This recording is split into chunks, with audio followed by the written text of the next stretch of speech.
Hello friends, வாங்க இன்றைக்கி நம்ம சேனலில் சூப்பரான பெப்பர் சிக்கன் கிரேவி எப்படி செய்கிறதுன்னு பார்க்கலாம்.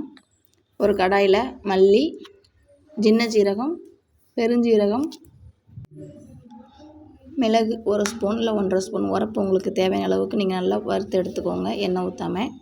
அப்புறம் கடாயில் எண்ணெய் ஊற்றிட்டு சின்ன வெங்காயம் 1 இல்லை 2 பச்சை மிளகாய் போட்டு நல்லா வதக்கி விடுங்க. வெங்காயம் வதங்கிறதுக்கு கொஞ்சம் நல்லா உப்பு சேர்த்துக்கோங்க. நான் ஒரு 2 தக்காளியை குட்டி குட்டியாக நறுக்கி வச்சுருக்கிறேன். இப்போ ஒரு 1/2 கிலோ அளவுக்கு சிக்கன் எடுத்து வச்சுக்கிட்டேன். 1/2 கிலோ கொஞ்சம் கூடவே இருக்கும். சிக்கனை நல்லா கழுவி இது பண்ணிவிட்டு வெங்காயம் தக்காளி நல்லா வதங்க விட்டு சிக்கனையும் போட்டு நல்லா வதக்குன்னு வதக்கி எடுத்துருங்க.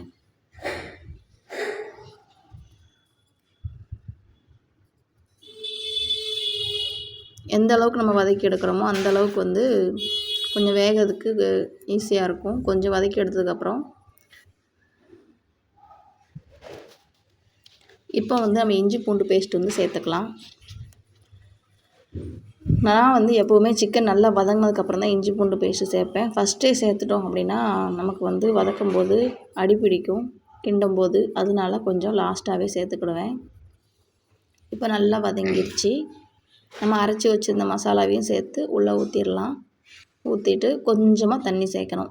பெப்பர் சிக்கன் அப்படிங்கிறனால தண்ணி சேர்க்காமலாம் வேக வைக்க முடியாது, இல்லைன்னா கறி வெந்தும் வேகாமல் இருக்கும். அப்புறம் நம்ம தட்டை ஒரு தட்டு போட்டு மூடி வச்சு ஸ்டவ்வை சிம்மில் வச்சு வேக வைக்க வேண்டிதான். கொஞ்சம் ஒரு 5 மினிட்ஸ்க்கு ஒரு தடவை எடுத்து நீங்கள் ஊட என்ன செய்யுங்க, கிண்டி விடுங்க. கிண்டி விட்டுக்கிட்டே இருந்தால் தான் எல்லா கறியும் ஒன்று போல் வேகும். நம்ம தண்ணி அதிகமாக ஊற்ற மாட்டோம், லைட்டாக தான் ஊற்றிருப்போம். அப்போ நம்ம திருப்பி விட்டுக்கிட்டு இருந்தால் தான் நல்லா வேகும் சூட்லேயுமே. லாஸ்ட்டில் பார்த்தீங்க அப்படின்னா அந்த மசாலாலாம் சுண்டி நல்லா வந்துடும். தண்ணி கறி வெந்து மசாலா சுண்டி வரும்போது கறி சூப்பராக வந்துடும். நான் இது நான் எடுத்தவங்க கவுத்தன்னு செய்யக்கூடாது, பொறுமையாக செய்யணும். எந்த சமையல் செஞ்சாலும் பொறுமையாக செஞ்சாலே சாப்பாடு டேஸ்ட்டாக வந்துடும். இங்கே பாருங்கள், அது நேராக ஒரு அதிகபட்சம் ஒரு 1/4 மணி நேரம் 20 நிமிஷத்துலேயே சூப்பரான பெப்பர் சிக்கன் ரெடி ஆயிடுச்சு. லாஸ்ட்டில் நான் 2வதுலாம் தாளிக்கவே இல்லை. முதல்ல நான் எண்ணெய் ஊற்றி என்னென்ன போட்டனோ அது மட்டும்தான். லாஸ்ட்டில் கொஞ்சம் மல்லித்தழை மட்டும் தூவி இறக்கி வச்சுட்டேன். சூப்பராக இருந்தது. நீங்களும் செஞ்சு பாருங்கள். செஞ்சு பார்த்துட்டு எப்படி இருக்குன்னு சொல்லுங்கள் கமெண்டில். சேனல் பிடிச்சா லைக் பண்ணுங்கள், சப்ஸ்கிரைப் பண்ணுங்கள். பாய்.